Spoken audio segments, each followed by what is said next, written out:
going on today. Obviously, we're in an unprecedented time, but if we don't have a planet to host us, so this is kind of the most important thing. I'm glad we're addressing. Anyone else wants to go? I can share. This is Maytal Phillips. I'll put my video on for a sec. Hi. Let's see. So yeah, my name is pronounced Maytal.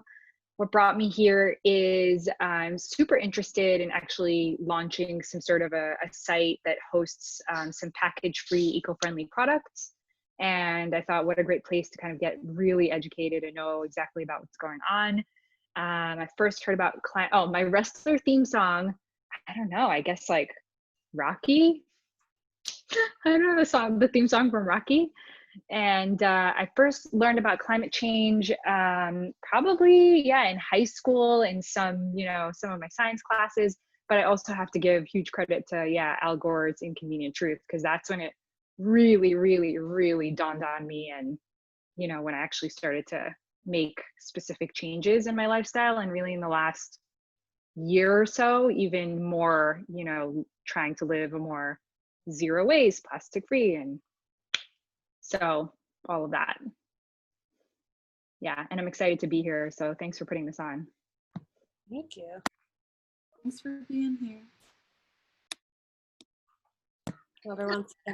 My name is Ani, and I also similarly I've been interested in zero waste for a while, and I have a little online zero waste shop where I make these products that I try to be as package free or plastic free as possible. And I was also going to say the Rocky theme song. It just seems so natural to go with that one. And I grew up in the 80s where there was a lot of in LA. So smog was a huge thing, and the aerosol cans, I remember, were a huge thing. And just a lot of environmental issues like, having clean water and things like that were big here. But yeah, I think the Inconvenient Truth kind of turned the tables for most of us.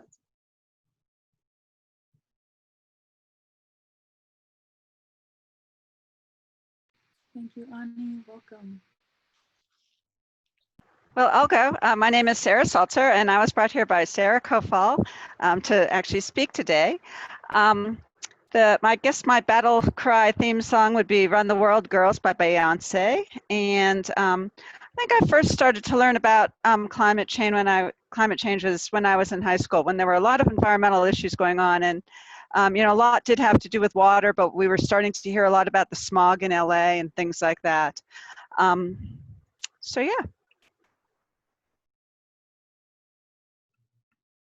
Hi, everybody. We'll go next. Go ahead. We just discovered something wild. So I'm Dara, and this is my best friend, Becca. Hi. And I'll go first. We're both from New Jersey, but we live in LA. And I think my wrestler song would be Roar by Katy Perry, just because it's a fun one. And I started learning about climate change actually when I was a kid. My dad was an environmental specialist dealing with hazardous waste at a pharmaceutical company, which I just learned in the last second is what Becca's dad did, also in New Jersey for a different pharmaceutical company. So I was really aware of it back then. Growing up, my family was very, very active in recycling and a lot of conservation efforts. So I'm looking into going into grad school for sustainability and conservation. So that's why I'm here. And thank you so much for having us. Yeah, and I'm Becca. And I guess my song would be like one of the Olympic themes from John Williams, and I had to look it up. I didn't know the exact title. Summon the Heroes is like the big one. So I was like, oh, that's like perfect. And yeah, father did the same thing at a pharma company in New Jersey. And he was like the first in my town in New Jersey to like really recycle before there was a system for it. He would like bring everything to a location and people are like, what are you doing? But he was like really into that kind of before it was, as widespread as it was. So I'm looking forward to hearing about, how we can help now and together.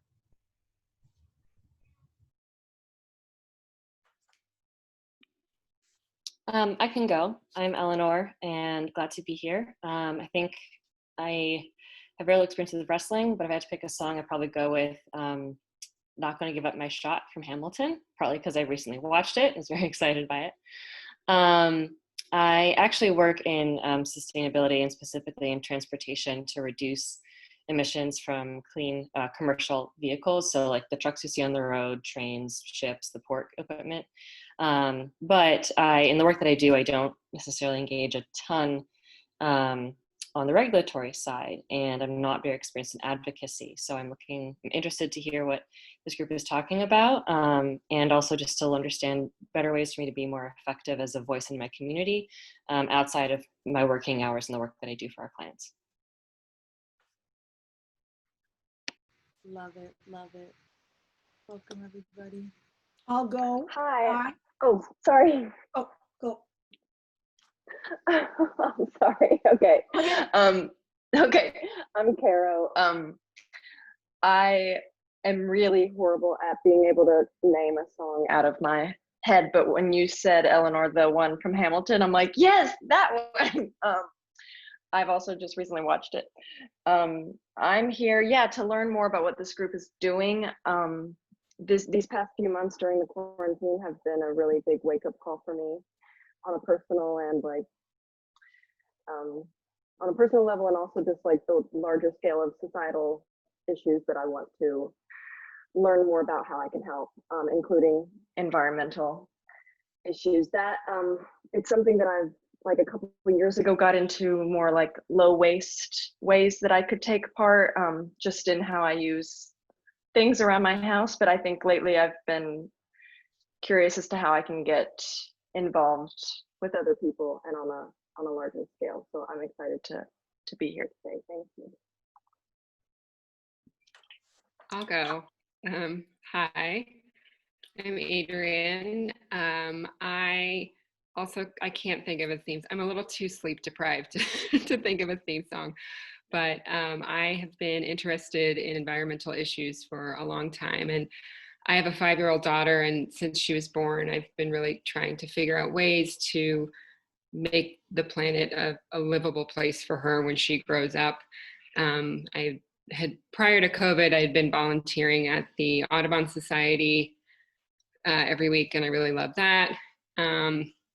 And last year, I had signed up for this workshop as well, and I was able to do about half of it. And then I got super duper sick and was unable to do the rest. So now I'm happy that this is virtual and I can be here and participate. So I'm very excited about this. I'll go. Hi, I'm Karen. I'm very bad with music, but I like the rocky one, so I'll go with that. I found out about this. I was listening to a presentation on Monday about LA Works, and so I got onto the website and was looking through it and saw this opportunity, and I'm really glad it's virtual. I got involved back in Ohio when my son was in elementary school, and his class decided to take on recycling and develop recycling in this little town we lived in. And so that was a real eye-opener. And so we've moved around a lot. I'm glad we're now in LA, and I'd like to get involved with others to do something.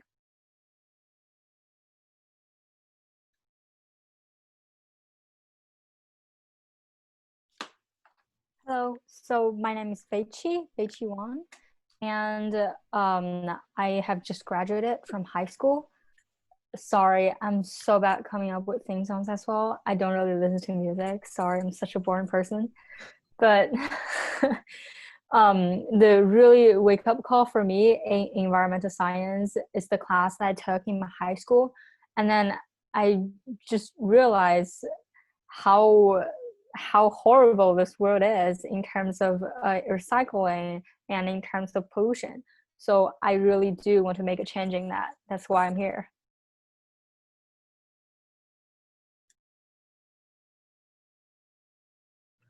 That's awesome. Does anyone else want to go? Yeah, this is Dave. I got in a little bit late because I couldn't find the link. So I was part of, back when I was in junior high, I was part of the original organization for Earth Day. So 50 years ago, I've been involved with pollution and climate change. As working for NASA, I saw early data and saw that we were on that bad path. So I've been involved with Climate Reality and Citizens Climate Lobby and Greenpeace and all the other gamut of things to do that. I guess my song would be Bruce Springsteen's No Retreat, No Surrender.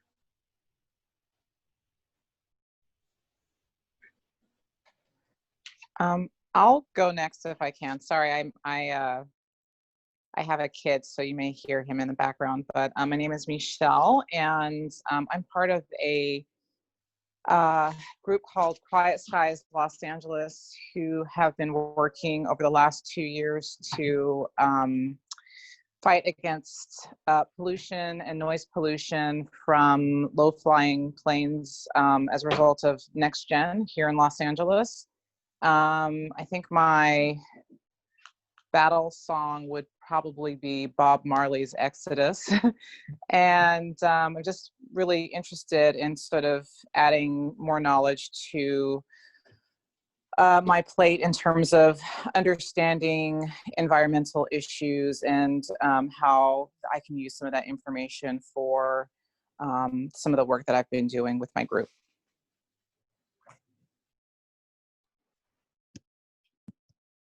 Hi, I'm Audrey Halim, and I think I'll go.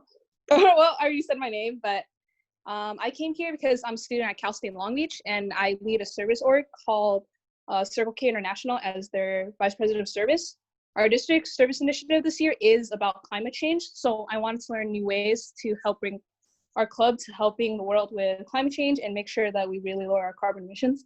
I don't know what my wrestler theme song would be, but probably Fly by Hobson. I first learned about climate change in APES. I think one of the most memorable quote my teacher said was, I'll die before like anything would probably change, as he was about 75 years old. So he told us it's up to you guys to learn what you can do for future generations now or face the consequences. And I took that to heart. So yeah. Wow, thanks, Audrey. That was really, I think that one's like definitely sticks with a lot of people too. Okay, so I think I like want to learn about everyone, but like obviously it's only a 2-hour session. Give So Rachel I'm gonna a chance. yeah. Rachel So was just about to talk. Oh, who was? Yeah, Rachel. Oh, go ahead, Rachel. I saw you. Sorry. Go ahead.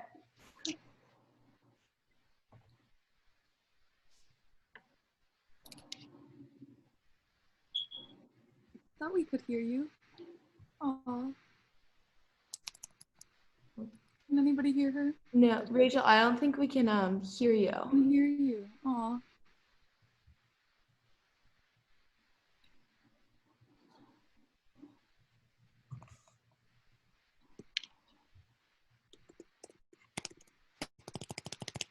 I just want to make a quick statement too, because I'm taking roles so that I can mark you all present on the online thing.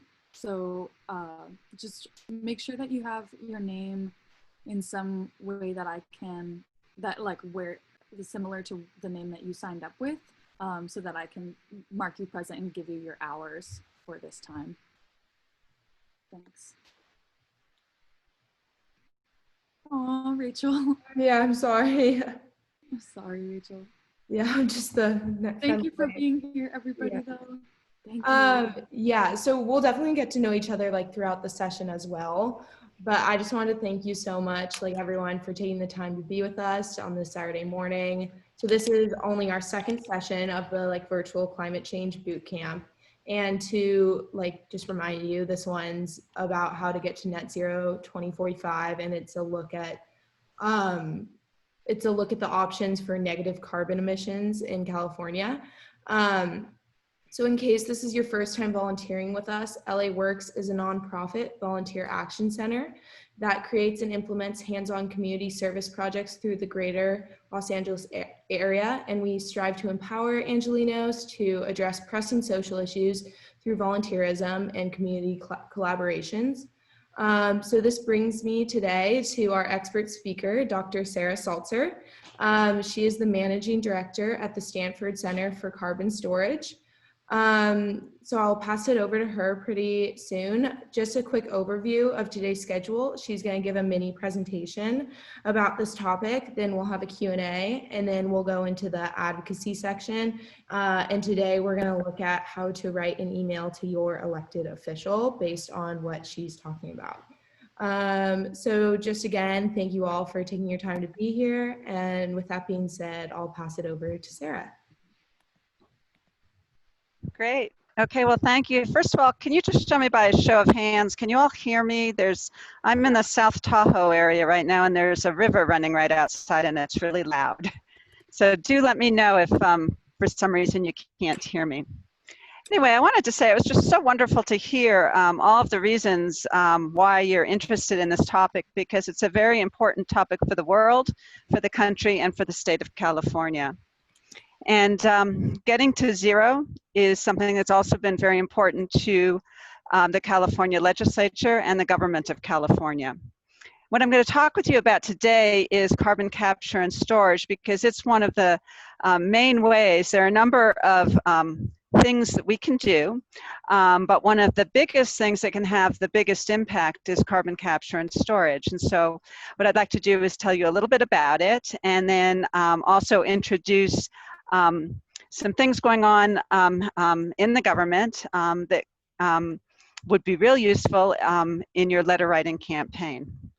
So without any further ado, I'm going to share my screen, only you know what, it says host disabled participant screen sharing.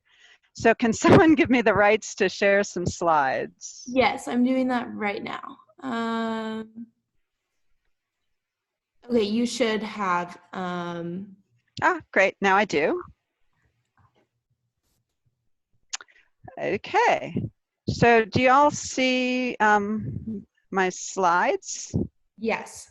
Yes, okay, great. Okay, so as Sarah mentioned, my name is Sarah Saltzer, and I'm the managing director for the Stanford Center for Carbon Storage. So I work at Stanford University. I've actually only been at Stanford for a little over a year.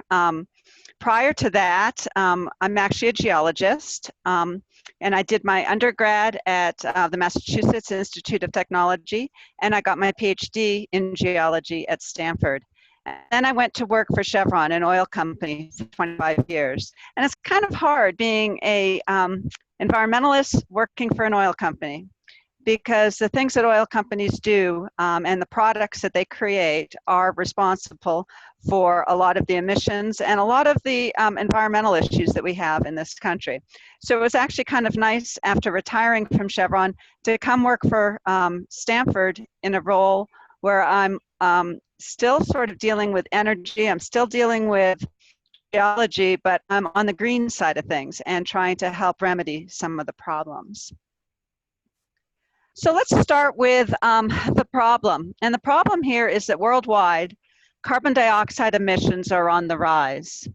So the problem with carbon dioxide is when it gets into the atmosphere, it traps heat. So the problem when we trap heat is global warming and then climate change.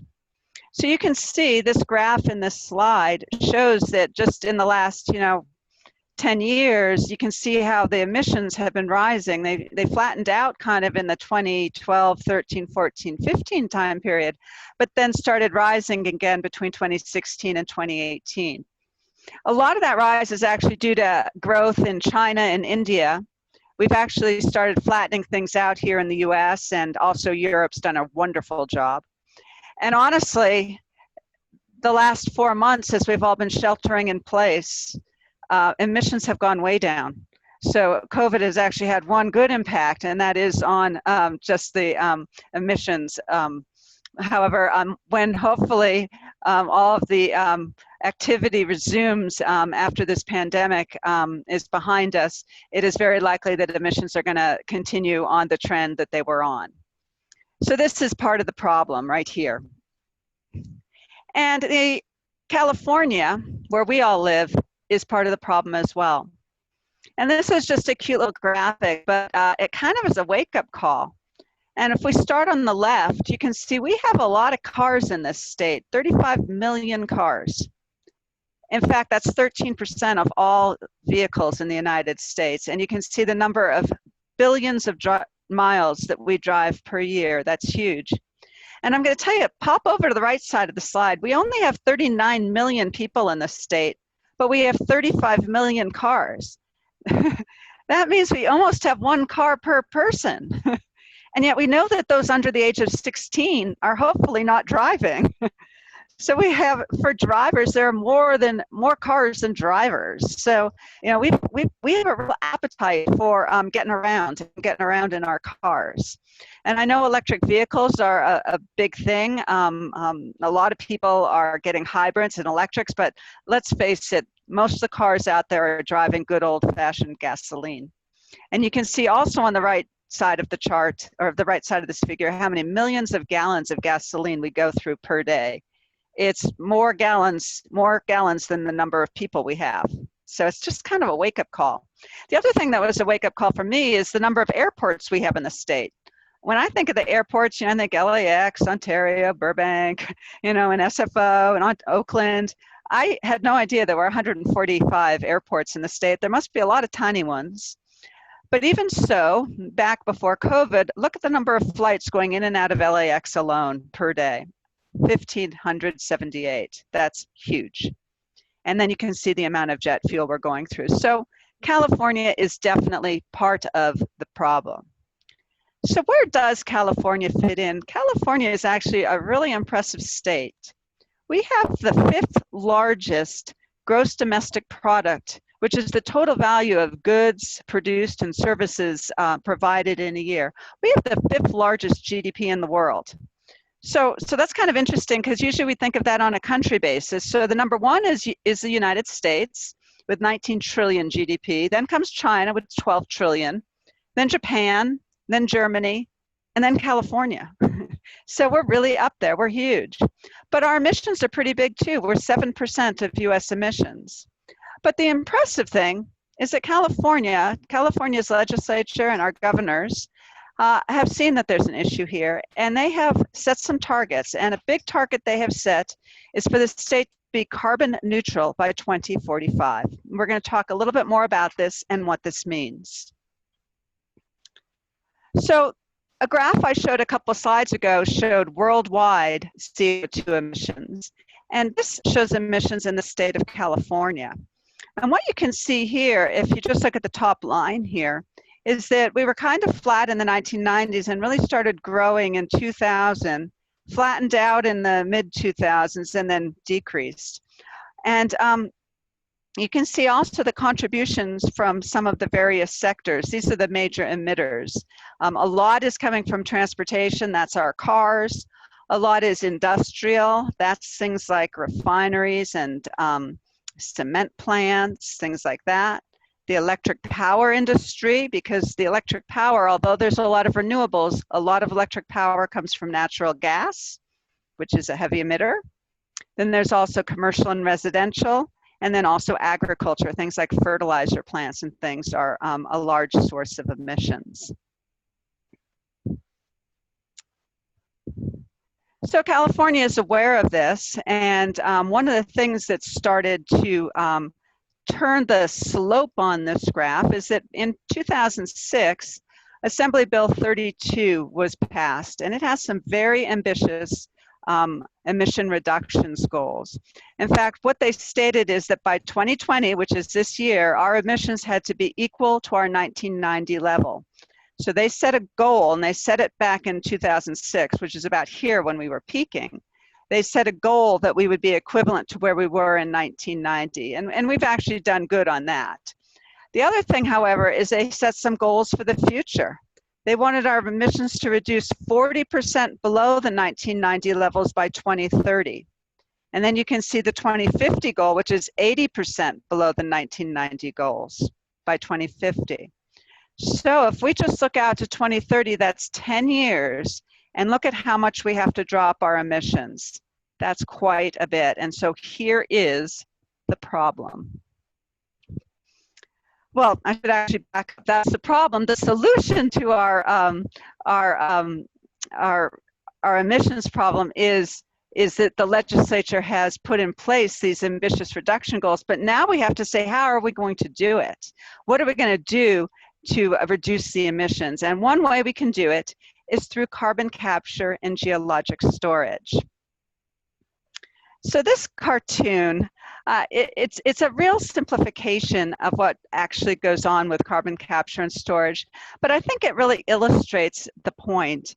The idea is that you see this sort of factory or this facility here, which is emitting horrible stuff out of the smokestacks. So the idea behind carbon capture and storage is that you capture that, you actually capture it before it comes out of the smokestack, but they're showing it kind of as a huge vacuum cleaner, but capture those emissions and then bring them in some way and inject them into the earth. And that's the idea behind carbon capture and storage at a very high, very simplified level. I'm going to go into a little bit more detail on the geologic storage end of things, but to show what really happens at the carbon capture level, there's a really neat little YouTube video. It's only about, it's under 2 minutes long. And what I'm going to do is I'm going to stop sharing and I'm going to let Sarah share that video for a moment. Yeah. Okay, so share screen, Safari, and share computer sound. So the sound should work, but let me know if it doesn't. See my screen? Yeah, we can see it. Okay, awesome. To fight against global warming, the world needs to sharply reduce dioxide gas, which traps heat in the atmosphere. Power plants that burn coal or other fossil fuels emit much of that CO2, but a technology called carbon capture and storage, or CCS, can keep the gas out of the environment. When fossil fuels are burned, molecules of CO2 are produced along with other gases. In a carbon capture system, before going up the smokestack, this mixture of gases is sprayed with a chemical that attaches only to the CO2. The chemical is then heated to release the gas, producing a stream of pure carbon dioxide that's compressed and sent through a pipeline to a well. The chemical is recycled and used again and again. At the well, the CO2 is injected deep underground, where it spreads out into porous layers of rock and sand. Impermeable rock layers above act as a cap, preventing the gas from rising up and eventually out into the atmosphere. In theory, at least, the gas should stay buried forever. But CCS is expensive, and because it requires so much heat and power, it cuts the electrical output of a generating plant by as much as 20%. As a result, the technology has been slow to be adopted. The pace will have to pick up, scientists say, if the world is to reduce the impact of climate change. Okay, let me stop sharing mine now. All right.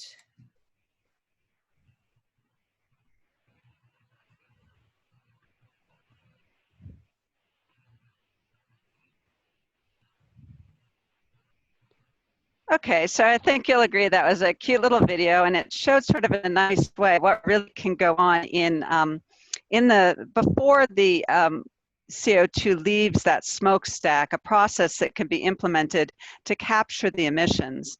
And what happens after the emissions are captured is that the CO2 is compressed to really high pressures. And when you do that, it turns into a liquid. Once it's a liquid, you can put it into a pipeline, kind of like a gas pipeline, but you need a dedicated pipeline for CO2. And with this pipeline, then you can bring it over to a well, and the well can be nearby or it could be hundreds of miles away. But you transport it through a pipeline and then inject it into the subsurface, or underground. So let's talk a little bit about that. This is kind of a cross section through the earth. And as we know, the earth is made up of lots of layers of rock. And some of these layers of rock actually have little holes in them, little pores, or we call this porosity. And typically there's various things, water within the pores. And this is where we, for example, get our drinking water. To get a drinking water well, you drill a well into a rock layer where there's some water stored, and then the water comes out, and there's your drinking water well. There are many layers of rock, though, especially the really deep ones, that although there is fluid in the rock, and the fluid is water in a lot of them, it has properties in it that you would never drink this water. It is full of salt, and it's full of a lot of other nasty stuff. You could never process this water in any way to drink it. And these spots where you have these saline aquifers, they're called, saline meaning they're ultra salty, and aquifers meaning there's water in them. These are places where you could potentially inject this CO2 that's been captured at these industrial facilities. Now, you don't want to just put it into any saline aquifer. It needs to be one where there's enough porosity, enough little holes. Think of it like Swiss cheese. There's some kinds of Swiss cheese that has lots of big little holes in it, and there's some Swiss cheese that has teeny little holes or no holes at all. That wouldn't make sense. But the ones where there's more porosity would be good and suitable for storage. The other thing, though, is if you inject it there, you don't want it to just come back out, because we don't want to capture it and inject it and have it just somehow rise back up to the surface. So what you need is the geology to be just so that you not only have this good layer where you can inject it, but you also have a layer on top that has very different properties. And this is what we call cap rock. It's kind of like a seal, and it seals it in. And an example of a cap rock would be like a shale. So if you think of like a slate sidewalk or a slate front walk that you might have, or paving stones, those are often rocks that we call shales. They're like mudstones that have hardened, and they're made up of tiny little grains of mud, and it's impermeable. Nothing can get through that. So the idea is that you inject the CO2, it's compressed, so it's a liquid when you inject it. It goes down the well, it goes into the layer of rock that has those pores and is only full of saline brines or waters that are not drinkable. And you're kind of creating like a mini carbonated beverage kind of thing down there. So, because it's honestly like you're making Coca-Cola, but underground, and not anything you would ever drink. And the other thing that happens is that the CO2 actually has little chemical reactions with the rock. And it actually ends up getting trapped by the rock. Little chemical reactions happen. And the end result is that it is stored there permanently. It is not going to come out. So it is a wonderful way to get rid of the CO2 and not worry about it in the future. So this is an optimal way to deal with any CO2 that we capture through the carbon capture process. And there's another thing we can do as well, and this involves oil fields. So we all know that the state of California has a number of oil and gas fields. A lot of you are from the LA area, and a lot of these oil and gas fields are actually operating right in your backyard. So you probably see the derricks going up and down a lot. There are a number of depleted oil and gas fields in the state. Actually, in the Sacramento area, it used to be an area where there was a lot of gas production.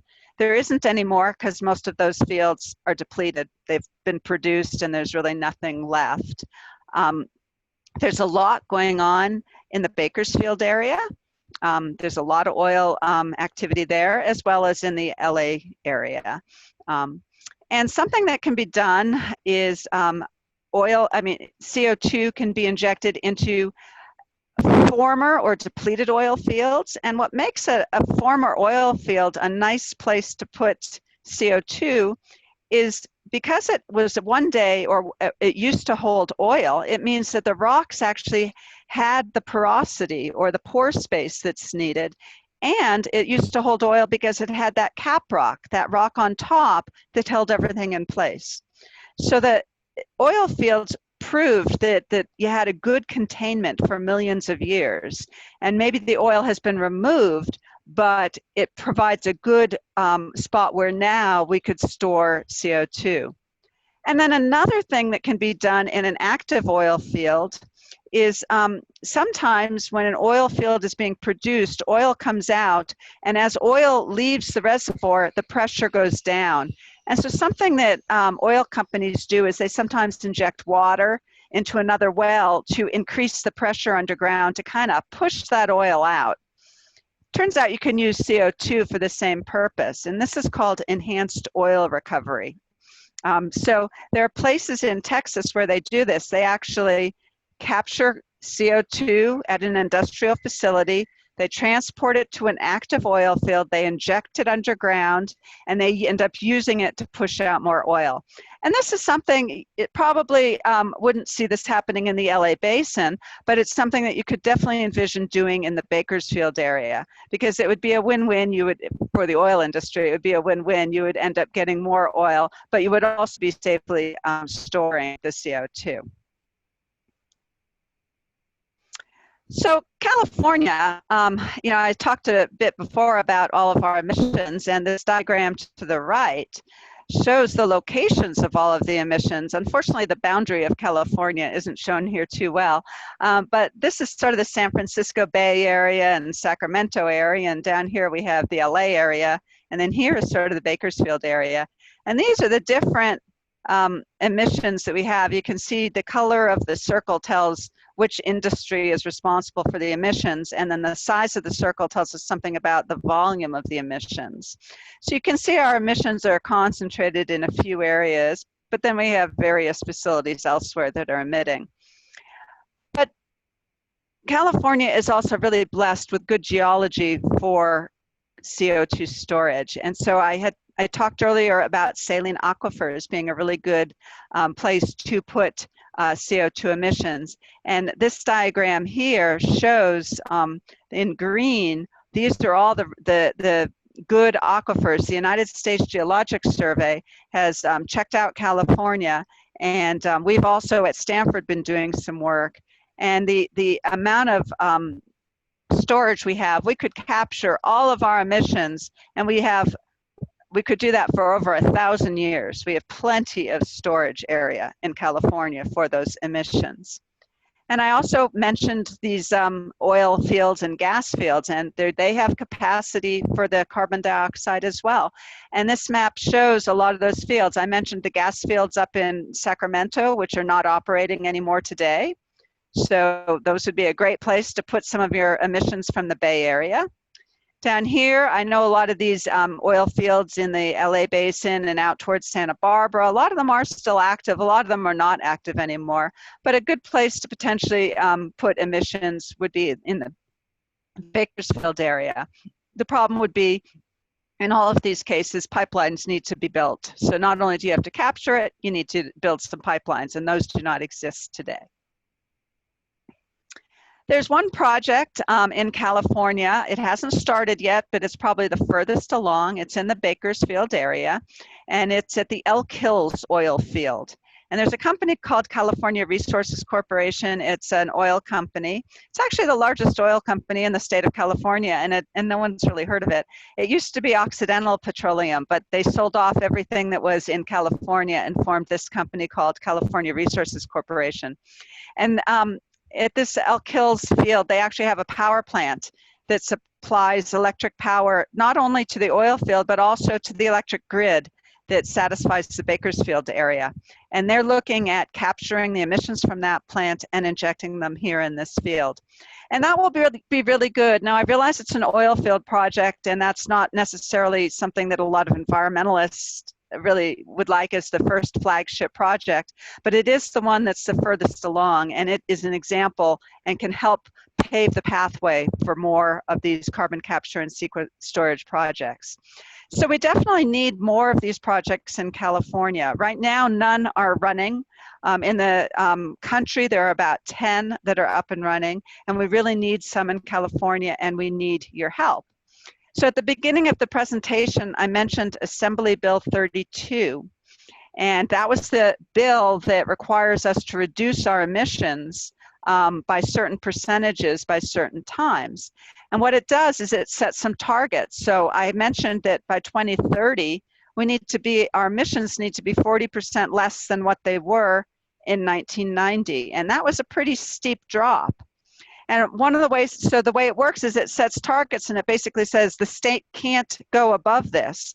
And it established something called cap and trade, which essentially ends up paying people that are able to find ways to get rid of CO2. And so after we finish, after Sarah explains the advocacy exercise, I'm going to explain a little bit more how it works. The problem is that geologic storage is a great way to dispose of CO2. And AB 32 has these emissions reductions. However, it doesn't include carbon storage. So yikes, we've got a problem here. However, the bill is getting a tune-up. This is something that I hadn't realized. After things are passed in the legislature or the assembly, sometimes after a few years, they give the bill a little tune-up. And this bill is now getting a tune-up, and this is where we could use your help. And that's where the letter writing will come in. So I'll explain after Sarah explains how to write a letter, how we could specifically use your help in the carbon capture and storage world. Thank you.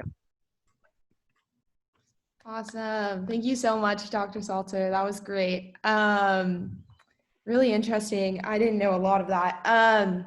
Before we get into the advocacy section, does anyone have any questions about what Dr. Saltzer mentioned so far? I think there is a question in the chat from Michelle that says, what is the environmental impact of carbon capture and storage? Okay, so the biggest environmental impact is that we're taking the emissions before they get emitted into the atmosphere, and we're capturing them. And so that's a huge environmental impact. Now, I'm guessing that you're wondering about the environmental impact at the place that we are injecting them. Obviously, you need a pipeline, and there are environmental impacts of building a pipeline. And at the place that you make your injection site, you do have to drill a well. So that can be a small footprint. That's probably not the biggest environmental impact.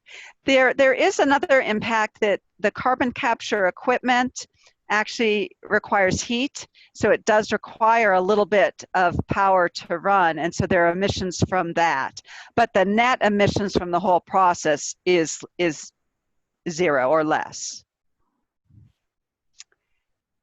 I see another question on the impact of storage. I'm not entirely certain where you're headed with that question. We would never store CO2 in a reservoir that had any potential for drinking water. In fact, the state and the EPA have requirements that any reservoir has to have a salinity of greater than 10,000 parts per million, which is really saline. You would never drink that kind of water. So we're only using reservoirs that have no potential use for anything else. You may also be wondering what happens if it leaks out. That's a question a lot of people ask. And when you think about it, it's all leaking out right now. It's all leaking out. It's all going up there. So if we store it, and even if 1% leaked out, that would be 99% less than what's leaking out right now. However, anytime we have a storage project, the ones that are up and running, and the government requires this, and California requires this, there is extensive monitoring.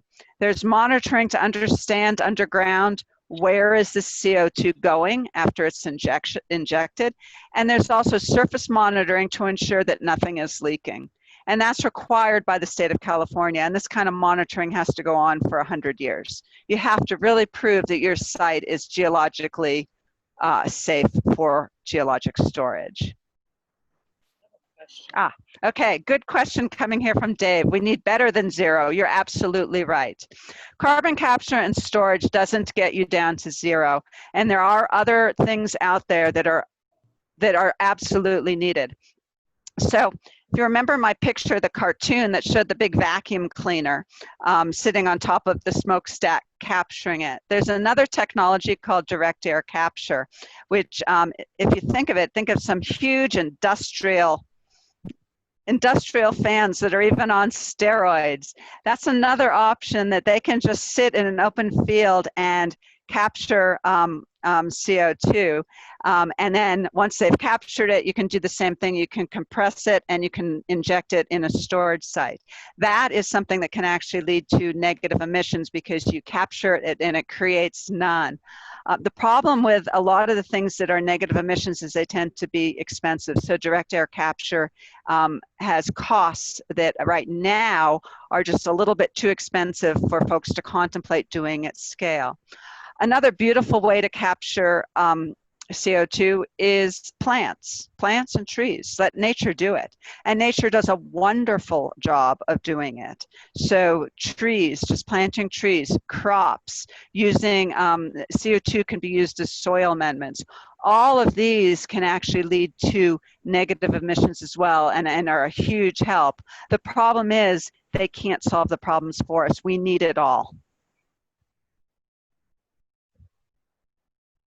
I have a question. Please go ahead. Yes. Can you hear me? It was just too long to type. I started typing it in because this is kind of like a three-part question. Do you think, since you said for 1,000 years it'll be able to store, so would you think that more companies would come and move to California and limit that time for our storage because it depends on how much they would store? And would that shorten our storage if more, like, because are they categorizing as how many companies are here now, and then what if companies decide to move here because it's more of a storage than where they are now? Okay. When I said we had over 1,000 years of storage, I was looking at all of the emissions that are being generated in California, and I was looking at our volume, and I was just sort of doing the math.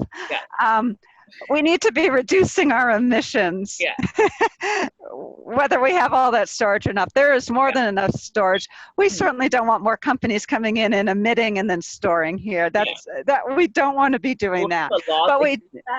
What's that? You think they will put laws against that for companies to come here and do that?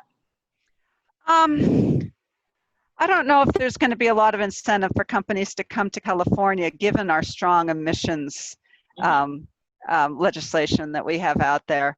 It's pretty hard. It would be hard for, say, a new refinery to decide to come into the state, things like that. We're looking to reduce emissions, not try to incentivize folks to come in. I'm saying, like, once when they get everything, like, I know you said it may not be for a while, but hypothetically, if they get a test site and get that going, and they get more companies start coming to store because they can produce more, I'm saying it's got to be likely. Yeah, I think you would need infrastructure, you would need pipelines to be built. It's just, it seems hard to imagine that companies would come here with the idea of emitting and then storing. We happen to be blessed that we have great storage resources. We just need to start utilizing them, but it's hard to believe that companies would come for that reason.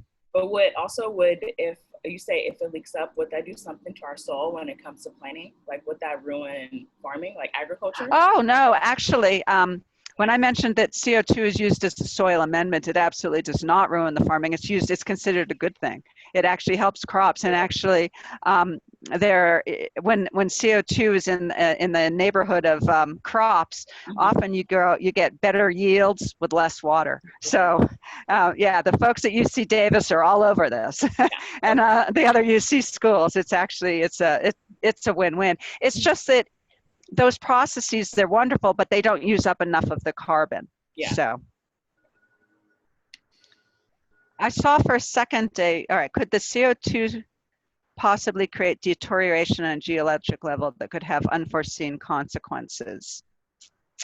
We've been actually storing, all right, so CO2 being injected into the underground has gone on for a long time. I mentioned that process in oil fields, and actually in Texas, that's been going on for 40 years. So they've been doing that for a long time. And so they've shown that they know how to do it. They've shown that they can do it safely.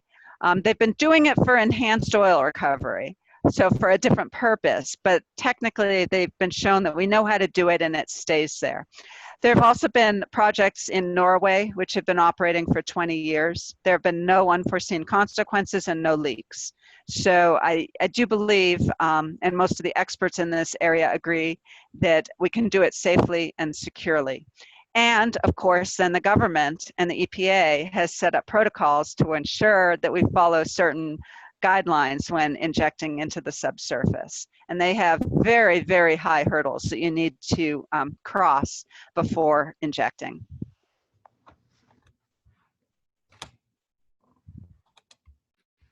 We have Are two there other any more questions that are in the. We have a few other questions that were asked in the chat, and I also have a question.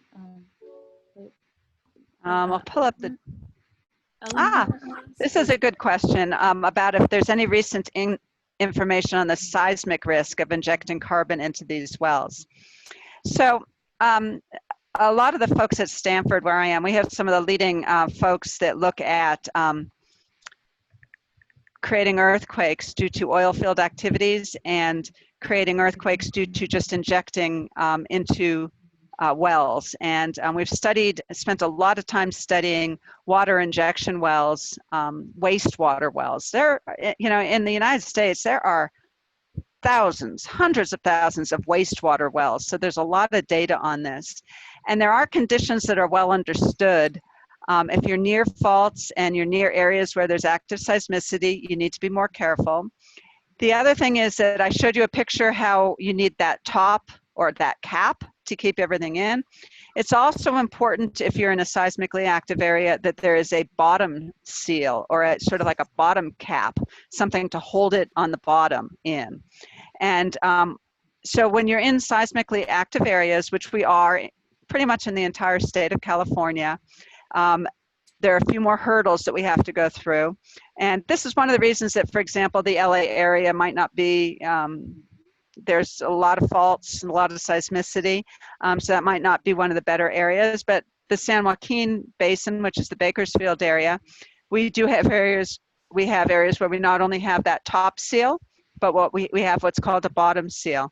And so if you're careful about your injecting, then there's not a seismicity impact, and we don't have to worry about having the big one or creating the big earthquake because of injecting into the rocks.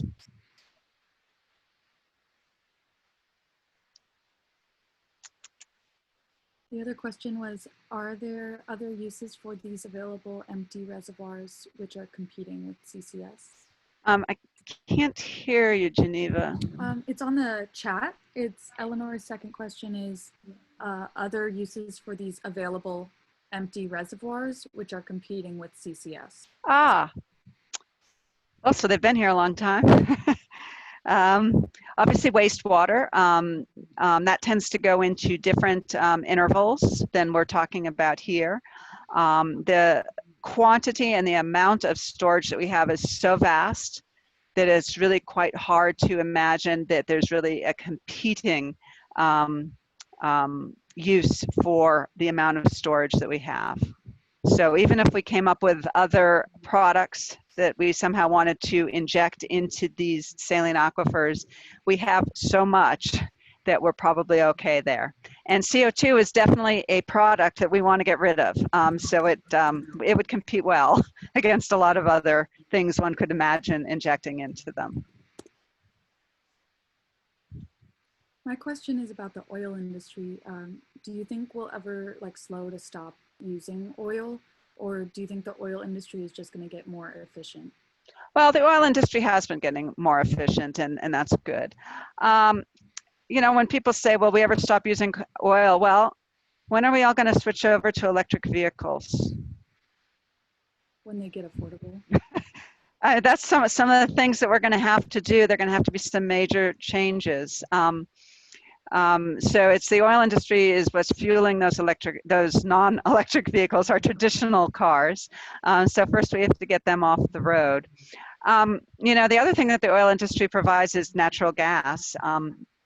And our electric cars, or our whole electric grid, luckily we've been able to really decarbonize that over the last 10, 20 years through renewables, wind and solar, especially here in California, and that's been amazing. One problem though is that in the winter some days you get a couple weeks of cloudy clouds without wind, and if we were to rely 100% on the renewable resources, we might have no power for a little while, and probably people don't want that. So it's a little hard to completely get rid of natural gas as well, and the natural gas combined cycle power plants, which are heavy emitters. So what we want to do is reduce our reliance on fossil fuels. If we can come up with a way to completely get rid of our reliance, that would be wonderful, but it's probably going to be a while because of just our needs.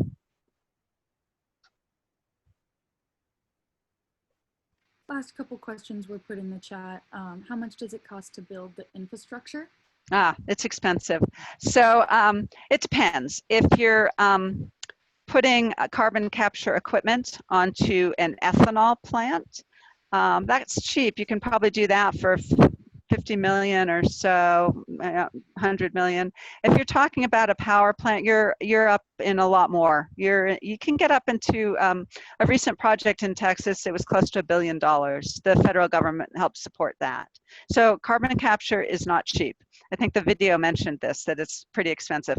And the expensive thing is the capture equipment. The second expensive thing, and it will be very expensive in California, is pipelines. So if you can imagine a pipeline that would take CO2 from the LA area to Bakersfield, we would need to build a new pipeline. That's probably not going to be too cheap. The Bay Area, it's probably a shorter pipeline to get to some of those gas fields I showed in the Sacramento area. But again, you'd probably follow pipeline right-of-ways, things like that, but that's going to be expensive too. The storage is not a problem. Storage, once you have the rights to store in a certain spot, you can probably store for, the estimates are around $10 a ton of CO2. So in the scheme of things, the most expensive thing is drilling the well and then the monitoring. But so the storage part's cheap. It's the capture and the transportation. But really the capture is the most expensive part.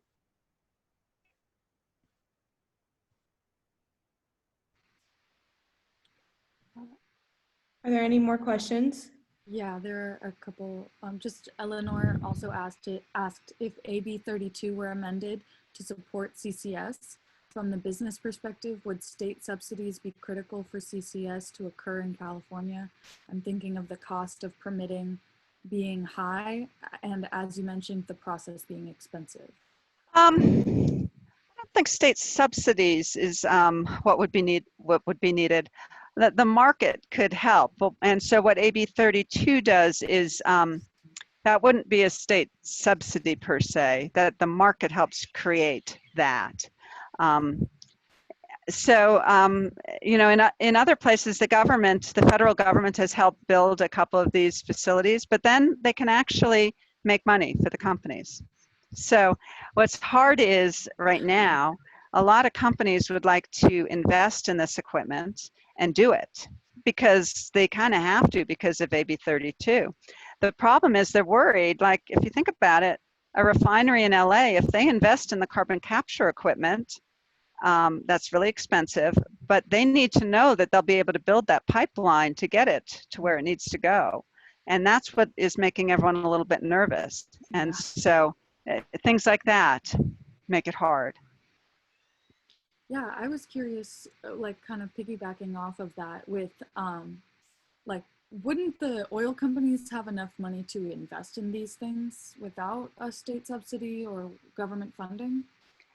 You know, it's hard for an oil company. You know, we think of them as these big, rich entities, but it's when they think about what are we going to invest in? Are we going to develop a new field in West Africa, or are we going to develop a new oil field in Australia, or are we going to develop a carbon capture project at a refinery in the Bay Area? They have to weigh all of these things and all of the pluses and minuses of each project, and they go and they borrow money from the bank and other investors to do it, and they need to know that they're going to get a certain return on their investment. So if they're going to invest in something, they need to know that it's going to pay out in some way at the end. And there's just right now so much uncertainty that it makes it a little hard. But a lot of them are looking at it. They're going, how can we do this? And they want to do it, but they just don't quite have it. And some more incentives, and that's what we're talking about with AB 32, a little bit more incentive would help.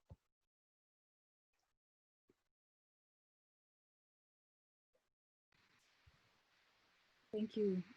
Maybe if anybody has, That was yeah. an awesome Q&A, guys. I love how into it everyone is. Okay, so the next part is the advocacy section. So I'm going to share my screen now. Let's see.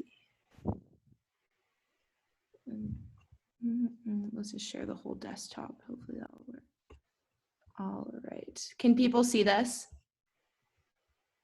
Yes. Loading. Yes, we can see. Okay, great. So writing and sending an email to your elected official. So the first thing is like maybe what even is an elected official? So that's just anyone, like a person who's been voted into a position like by the public in a certain district to represent like their constituents' beliefs. So this can be anyone from like school boards to like mayors to congressmen to senators. And basically they're voted in like very idealistic like democracy, but they're voted in to listen to our voices and hear from the communities, and they want to represent us in their decision making. And so you might ask like, well, how do I like get in contact with these people to like tell them what I want them to vote for? And so one way is like you could write emails or letters, call them, and like a more recent version is emails, and that's just like, that's quick, easy, like easy for us to send, easy for them to read. And in these emails, you're basically highlighting a specific legislation that you want to support, and you're advocating and like trying to persuade them to vote in your favor or maybe against it in an upcoming election. And sometimes it's just the most effective way to get your issue noticed by people who have the power and the ability to support you and like the power to vote and make the change. So a few reasons to write them are maybe like you want to show them that you're aware of the issues, you want to explain why an issue is really important to you and why it should be important to them, or you're trying to persuade them. Maybe they did something you didn't like, so you want to tell them that, or you like that they did it, or you want to lobby an official, that should be and, not and, but etc. So how do I change this? So Dr. Saltzer obviously just gave a great presentation on carbon capture and sequestration, but now she's going to go a little bit even more into detail about how she was talking about AB 32 and the cap and trade. And so we highly encourage you to take notes for this part, because you're really going to use the key points from her presentation in your letter, because you're going to be saying things like, dear Congressman blank, I would really like you to support blah, blah, blah, because for various reasons. So after she does this part, then the next part is I'm going to give you a bunch of like, I guess, pointers on how to write a compelling email. And then we're going to break and we're going to try to write it. So I'm going to pass it back over to Dr. Saltzer. Let me stop sharing my screen if I know how. Okay. All right. So, you know, actually, Sarah just used a term, sequestration, which I tried to use the word storage during the whole presentation because I always stumble over the word sequestration as well. It means the same thing. It's just a different term to storage, sequester, same thing. It's often used with the word when we're talking about carbon. So, moving on to the advocacy exercise, we talked a little bit about Assembly Bill 32. It's the one where the state committed us to lowering our emissions by 40% by 2030 and even more beyond that. And as I explained in the presentation, carbon capture and storage, which we call CCS, is one way to do it. And California has a program called Cap and Trade. And it was set up under Assembly Bill 32. And it's a way that we incentivize companies to reduce their emissions. So what basically happens with cap and trade is emissions are capped at 450 facilities in the state. So they're capped. And then the cap declines each year. And that what happens is if you exceed your cap, you have to buy an offset. So if you have no way to get your emissions down and you emit more than you're allowed to emit, then you have to go out to the market, and there's like sort of a special market for this, and buy some offsets. And so who generates the offsets? Well, landowners, farmers, foresters, anyone that does a project where they can document that they're somehow reducing emissions, or they're helping to reduce emissions, or they're doing something to get CO2, they are the ones that are able to generate the credits or the offsets that they can sell to the emitters. So there's like this whole separate market going on. You know, it's kind of like the grocery store, but it's the grocery store of cap and trade, and it's all around emissions. And so they can sell their emissions, and then there's a price on the emissions. So the problem is, I mentioned that farmers and agriculture and trees and forestry projects can get these offsets, but carbon capture and sequestration cannot get these offsets. And that's the problem. So a solution would be, right now, as I mentioned, the cap and trade program, which is part of Assembly Bill AB 32, is getting a tune-up. So I mentioned how every few years, sometimes these bills get a tune-up. And in fact, when they originally came out with Assembly Bill 32, it was always envisioned that carbon capture and storage would be part of it, and it would be able to generate offsets. But it was always thought, we'll do that later. And now is later. And so what we're trying to do, and what would be really useful, is letters that are written to your legislative member or your Senate or the governor, promoting carbon capture and storage as part of cap and trade, so that carbon capture and storage can generate offsets. Because you see, if a company saw these offsets out there, then that means that for every ton of CO2 that they stored, they would be able to get an offset credit. And that would help make, because those offset credits are worth money. Right now they're worth like $20 a ton. So that money would actually be enough of an incentive to get some companies more inclined to want to invest in carbon capture and storage projects. Did that make sense? Yeah, does anyone have any questions on that? Can you just repeat that last part, please? Okay, so the cap and trade program is going to go have a tune-up, and that's why letters to your legislative members would be useful. But what the concept is that these offsets, so if you do something to deal with carbon or to deal with CO2, then you can generate an offset that you can sell in this special market, and it's worth about $20 a ton. But right now, if you store CO2 in a CCS project, that's great, but you can't generate an offset credit doing that. And so what we would like is for you to be able to get an offset credit by doing that, because then you could sell that credit to someone that's emitting too much, and that would help you to invest, to have the money to do your project. Could you define an offset credit for us? Could you define an offset credit?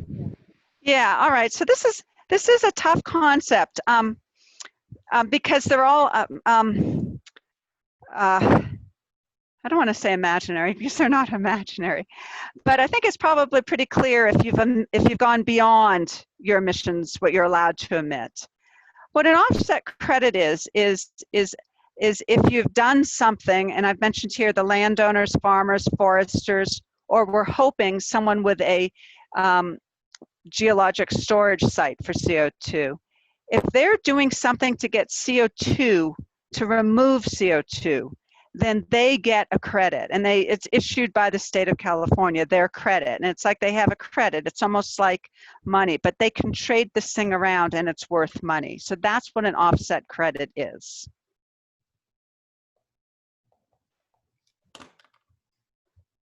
I also have a picture of the slide that I can put up while you guys are writing it. So it's not like you have to have it all, it'll be right in front of you. So don't stress out too much. Are there any other questions though? I'm going through the list. Okay, so thank you, Dr. Saltzer. Okay, so I will share my screen now to go into the next part. Let's see.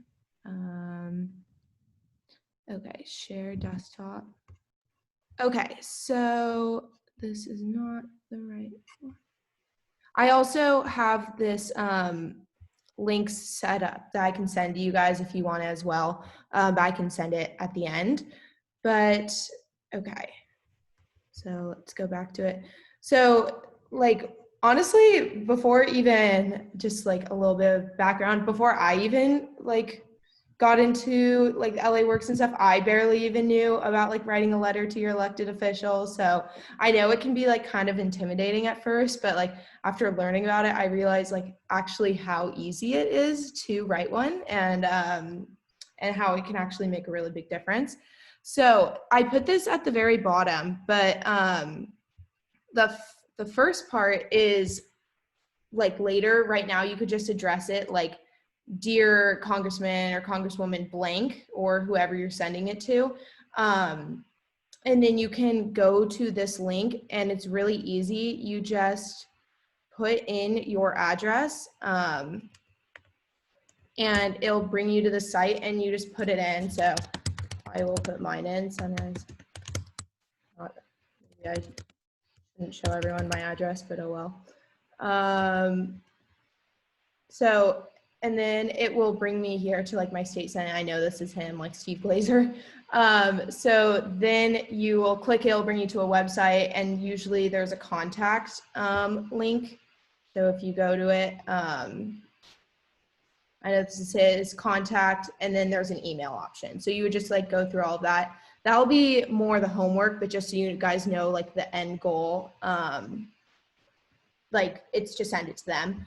But so the first part of the address, the letter, email, is to put your name and address at the top, because you want to show them that you're actually in their district, because like if you're not in their district, they have no obligation to listen to you or anything. The next part is to address them with their full title, like so dear Congresswoman Pelosi or whatever. And then step 3 is to be super clear about your position. You want to be like very concrete, like, I'm aware the cap and trade program is undergoing amendments, and I advocate, or like I urge you to include CCS in part of the new amendments. And then the next part is to show you're knowledgeable about it. So you're kind of giving, these are like your key pointers, like the biggest points, like why do you want them to support it? Like, why is it so important? So you could be like, this is one of the most like upcoming and key ways to remove emissions and like help save our planet, etc. And so kind of that's where you would really use the points from Dr. Saltzer's presentation in your letter. And then you also like, you don't have to get worried. It can be pretty brief. Like I think 1 to 2 paragraphs would suffice. Like you're really just getting your point across. And when you think about it, these people are really busy. So you don't really want to send a long email anyway, because like who wants to read like a crazy long email anyway? And then the last thing is like, you can even humanize it if you like, because sometimes that can make your letter stand out. It could be a quick story or something. I know, Adrian, at the beginning of the icebreaker, you were saying how your 5-year-old daughter is like really important to you, and you want to like create a world that's better for her. So you could even add something like that. And then the last step is to send it. So I'm also going to try and split my screen with the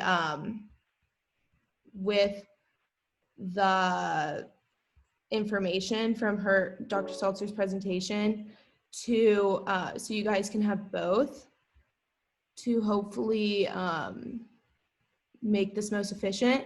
So what we're going to do is, hopefully that's okay like that, but maybe I can show the other one as well. There we go. Okay. So I think this should work like this. Let me know if anyone can't see anything. Can everyone see that okay? Like both the slides and the pointers on how to write it? Okay. So we're gonna break for about 20-ish minutes. So it's 12:20 right now. Well, maybe like, so we'll come back at like 12:40, yeah, probably 12:40-ish. So like really try to write it. You don't have to send it yet. That'll be like your homework. And then we might come back and we might share a few. I encourage you guys to ask questions. Like, it doesn't have to be pure silence or anything. Like, if you're stuck, like, please, like, unmute yourself and like give some pointer, like ask some questions about like, oh, I'm not really sure how to phrase this, like what's the best way, etc. So yeah, does anyone have any questions so far? No, I'm gonna take that as no, and people are already starting to write great emails. Okay, so yeah, we will come back at 12:40. Also, like, feel free to get water, like bathroom break, whatever you need. So yeah, I'll be here the whole time too. Clara asked a question in the chat. Oh yeah, I saw that. There isn't a vote specifically. First, they have to think about amendments. It'll take it'll take months, years. Yeah. They're just starting to talk about how should we amend this. So we don't have a time frame on it. Great. Yeah. So that's great to know. Sorry, I can't really see the chat right now because I'm showing my whole screen. But yeah. Okay. See you guys in 20 minutes.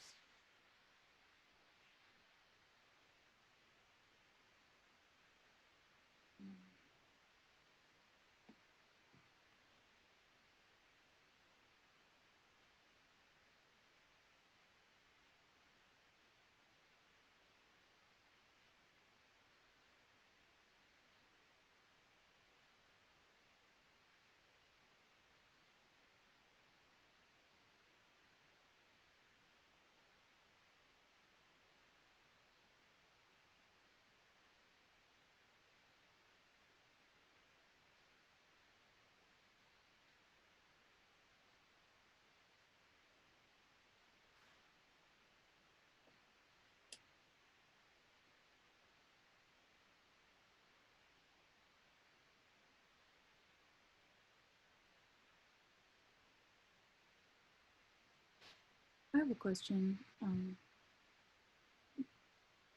about the pipelines. I don't know. Yeah, that would probably be best for Dr. Saltzer to answer. Yeah. Yeah. She might have left for a second, but if you could always just put it in the chat for when she comes back.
There's a question on regulations in California on CCS and pipeline placement. There would absolutely be lots of regulations. You can't just build a pipeline anywhere.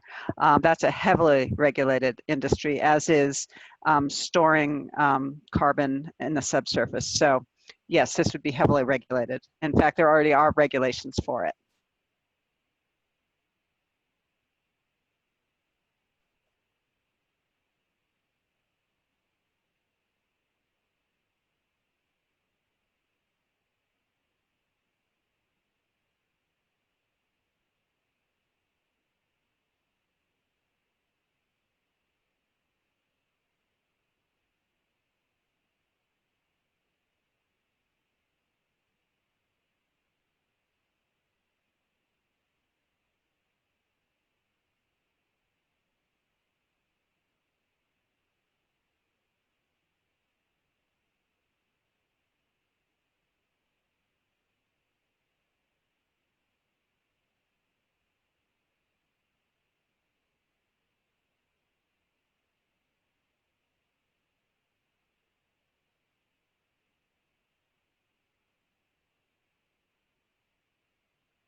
just putting it out there that there's about 5 or 4 minutes left, and then we're going to come back together and probably go into breakout rooms for about 10 minutes to share what we've done.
All right, so I'm going to stop sharing my screen. Everyone can come back, turning on their videos and stuff. So, well, I guess I can ask first, does anyone have a preference? We can either go into breakout rooms or we could just stay as a big group as well. Okay, yeah, let's stay. I think breakout room, I have to do them for school and they can be very awkward sometimes. So we can stay as a big group. Does anyone want to like share what they've written so far? It's totally fine if it's like a rough draft. And like people can say what they like about it, etc.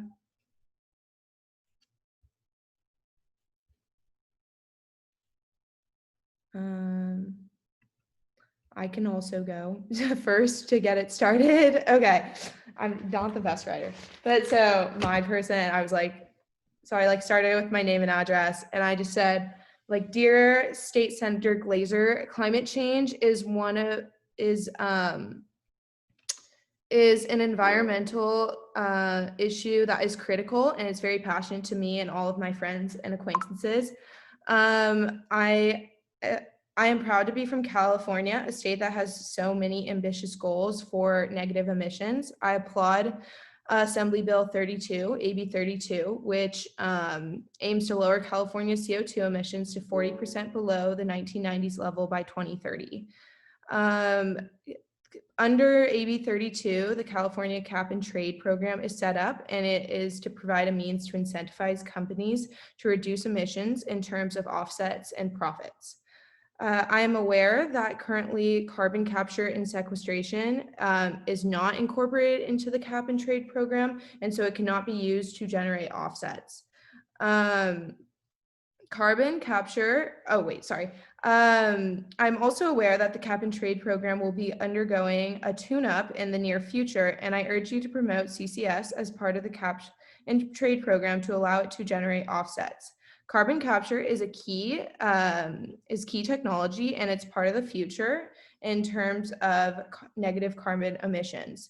It can capture the carbon emissions before it goes into the atmosphere and stores it in the ground to help us get to zero and work towards even negative emissions.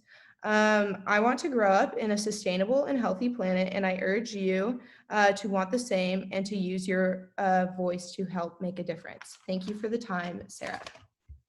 Sorry, I wrote it out, so it's kind of all over the place, but does anyone else want to go? We'll go. You want to go? Awesome. Maybe just you. Okay, I'll go first. Okay. It's not nearly as good as yours. That was awesome. I used all Dr. Saltzer's information to make it. I did the generic one, Dear Congressperson X. Yeah. As a concerned citizen of Santa Monica, I am writing to you to implore you to advocate for including CCS as part of the new amendments for the Cap and Trade program. With AB 32's commitment for lowering California's CO2 emissions to 40% below 1990s level by 2030, it is imperative that we explore new ways to lower the emissions. CCS is one way that has delivered promising results. Although Cap and Trade was set up under AB 32 to incentivize companies to reduce their emissions, CCS is not incorporated in the Cap and Trade program and cannot be used to generate offsets. This sequestration is very important to include because it has the potential to reduce emissions from the major contributors, from the industrial sector, such as refineries, cement, and agriculture. As a teacher, I see the impact that our environmental damage is doing to the next generation. Not only do I refuse to leave this world to our children in such a dire state, but I also want to show my students that we can make a change if we act. This is why I implore you to advocate for including CCS as a part of the new amendments for the Cap and Trade program. Sincerely, Dara Zukoski. Yay, you did it. Great. Thanks. There we go. Sure. I only have half of mine and it's like half sentences, but similar to Dara's. As a concerned citizen of I'm not sure which district I'm in, I left it blank, I'm writing to turn your attention to California's environmental issues. I understand you're evaluating Assembly Bill 32, and I implore you to include carbon capture and sequestration as part of the new amendments. CCS will assist in decreasing carbon emissions by at least 20% by major contributors, including refineries and agriculture, and could be a useful complement to carbon reduction measures already in place. The inclusion of CCS into the existing Cap and Trade program would, and that's where I kind of left that line alone, and it would be just one more resource to combat this ever-growing problem. So, yay, like 3/4. Yeah, that's definitely a great start. It's like, I feel like the whole half of it is literally just coming and like listening and like trying to do something. And then the next part is actually sending in stuff like that. Does anyone else want to go?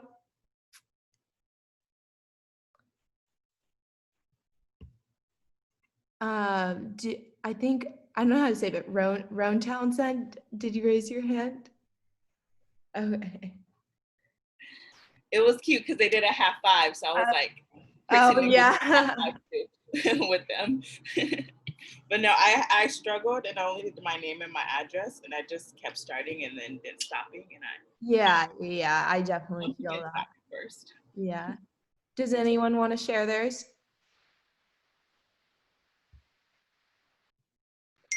Definitely no judgment here. I can share mine. Yeah. Oh yeah, Eleanor, go ahead. Okay, let's see. So let's see. I am reaching out as a California resident in your district and as a professional in energy and transportation to urge you to work with your colleagues to incorporate carbon capture and sequestration in the list of eligible activities under AB 32's cap and trade credit generation program. As a state, California is facing the severe challenge of reducing its emissions in line with the targets set by AB 32 as its economic activity continues to grow short of pandemic conditions. Of course, California is a leader in the development of policy and market mechanisms to achieve its environmental targets. The cap and trade program is one distinct example, as is the adjacent low carbon fuel standard program. CCS is a tested and trusted method for removing damaging carbon from our atmosphere. It is not the solution, but it has great potential as one of the solutions that we need to really address our climate challenge. As we are already late to the game, If CCS operations are able to generate carbon credits, more companies could invest in this process, storing excess carbon while expanding the number of carbon credits available at a time when emissions targets will be putting more industries at risk of non-compliance. This will not allow industries to buy their way out of reducing emissions. The challenge is much too large, but it is one valuable approach to a multifaceted problem that needs a diverse array of solutions, and it needs your support now. Thank you for your time, for your attention to this issue. I look forward to your leadership. That's awesome. Thanks, guys. I know it can be scary to share sometimes, but thank you. Does anyone else want to go? I definitely love hearing them.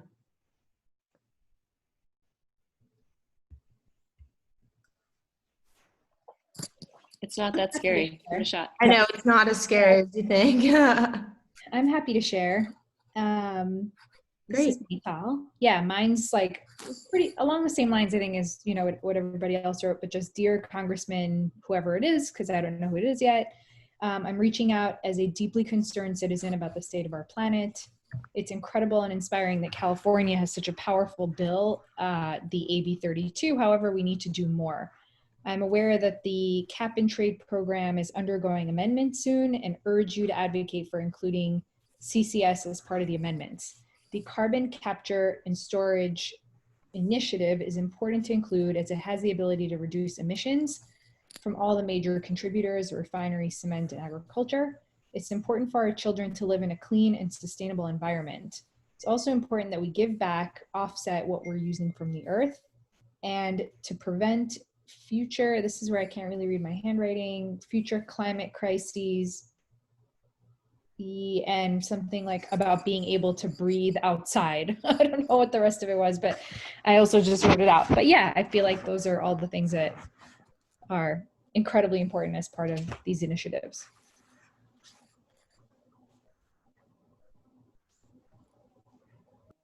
Awesome. Anyone else? We have a little bit more time and then we can like kind of reflect a little bit, as cheesy as that sounds. Geneva, I saw that you were almost going to go earlier. Do you want to go? No? Okay. I wrote in the chat how I was feeling because I was just I see. We're still in progress, and like that this is really a place for us to absorb new information and ask questions and take this as a way to dive deeper into all of our research and the ways that we connect with these issues and how they show up in legislation and how we can communicate with people that have the power to make decisions to really share that we care. To go off of that, I think like this is definitely like, it's a discussion, and like I think a lot of times like we're like it's very basic, like, oh, like we live in a democracy, like we vote for the people to like represent us, but like we actually do, and I feel like a lot of people don't realize that sometimes, that we actually like do have the chance like and the opportunity to make a change sometimes. And like starting with an email, like that's a really simple way to start. And so like I applaud all you guys for like even showing up to like learn about an issue and like to make a change. But like I said earlier, this is just this is like a really open discussion, this whole boot camp. So like you can either like, we can listen to more, but like please just like, you don't even have to share it, but if you just have thoughts on what like about the session, more questions, like literally anything, we would love to hear about it and your thoughts.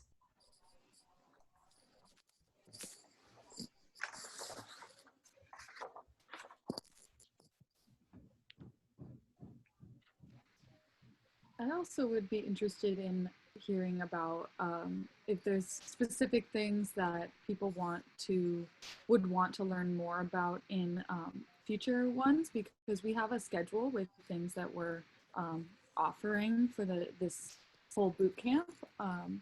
And if people have suggestions or things that they would like to add, we will definitely note that and try to incorporate those wishes. In addition to that, like definitely sign up for other ones. Oh, okay. So I just got Dara's email. I will just say it out loud, but she asked me if there was a way to listen to last week. Unfortunately, there was technological difficulties, so we weren't able to record last week, but all the others are going to be recorded and they're going to be posted onto the website. So definitely come to them if you can, but if you can't, listen to them online. Geneva can send the link, but the Zoom link is the same each week, which is, I think, very convenient. I also just sent the link that's the link to find your representative, but it's really easy. You literally just look it up and you're like, how to find your representative, and it will bring you to a site. And I like highly encourage you guys to send it, because the whole point of this boot camp is to not only learn, but like learn an advocacy skill, how to do it and how to make a change. And sending, it's one thing to write it, but it's another thing to send it. Karen asked, how will you know if this bootcamp makes an impact on the CCS issue? Should we send you copies of what? No, thank you for asking, but like, we're just like, it's kind of an honor system. We just hope you guys go and send it. And like I don't know about you guys, but like I live both in UCLA address and up in the Bay Area. So I'm going to send it twice type of thing. So do what you can. Are there any should we send to our state assembly members, honestly, I'm not exactly sure. I would send to as many people as you can. Like, why not? It's the same email, just copy and paste with the new address. Are there any other questions?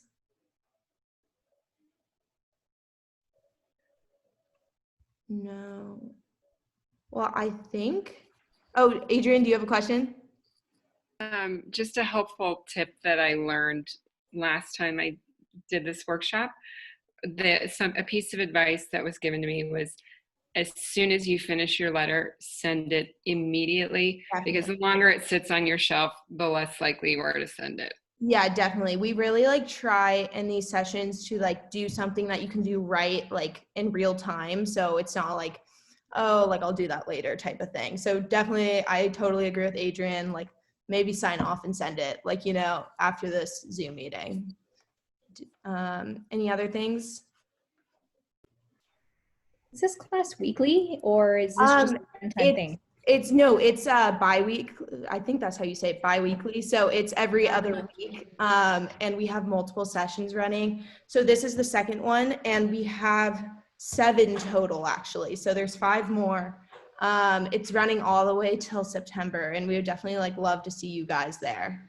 And like, I think something really cool about this is that you can literally do it from the comfort of your own couch. Like, you're making a change from not even leaving your house. Like, I think that's pretty cool for sure. Another question, it's just one thing would be interesting to me in future events is to learn more about local political structures to understand what. Oh, definitely. I totally agree. Yeah, I think something we're trying to do is like learn both, like a big thing of this is like how much you can make a change locally, This is Dave. Yeah, hi, Dave. One thing that we've been doing in other groups is creating a phone tree. So if there's something that's urgent, we can send out the word and say, call your representative today and let them know about this bill that's happening right now so they can vote. And that has had impact on other things. When I was in climate reality training, we heard that they got close to 3,000 calls in about a 20-minute period, and that helped pass the 2040 zero emission bill. Wow, that's amazing. Any other comments? I'm I looking think that through would the be really, really interesting to implement. Or Yeah, I do too. Definitely. if people are comfortable with like being updated, I guess, or if we could come up with like a way to keep each other accountable for new things that come up in legislature. Feel free to email us. All of you have my email because I emailed you all of these Zoom links. So yeah, feel free to communicate with us and coalesce with us. Like, we're here to work with you and to advocate with you. So definitely love that. Are there any last minute thoughts or anything? It's 12:57, so we're right on the dot basically. So good job, guys. Great. Well, thank you everyone, like all the volunteers and Dr. Saltzer, for such a great session. I think it was like very like efficient and made a lot of progress, and we all learned something new. I think Geneva and Kelly, we can stay on after everyone leaves just to do a brief overview. But yeah, thank you guys so much, and we hope to see you in 2 weeks at the next one.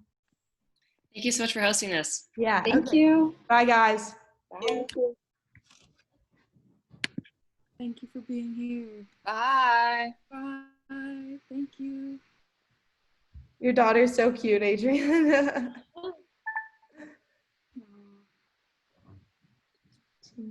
Thanks for coming, Desmond. Yeah, thanks, See Desmond. you again. Yeah. Oh. Like, bye. One more. Bye, Angela. Thanks for being here. Thank you, Angela. Thank you. So, thoughts? I might remove Angela. Sorry. Oh, No hard feelings. Yeah. Okay. Wait, so I'm gonna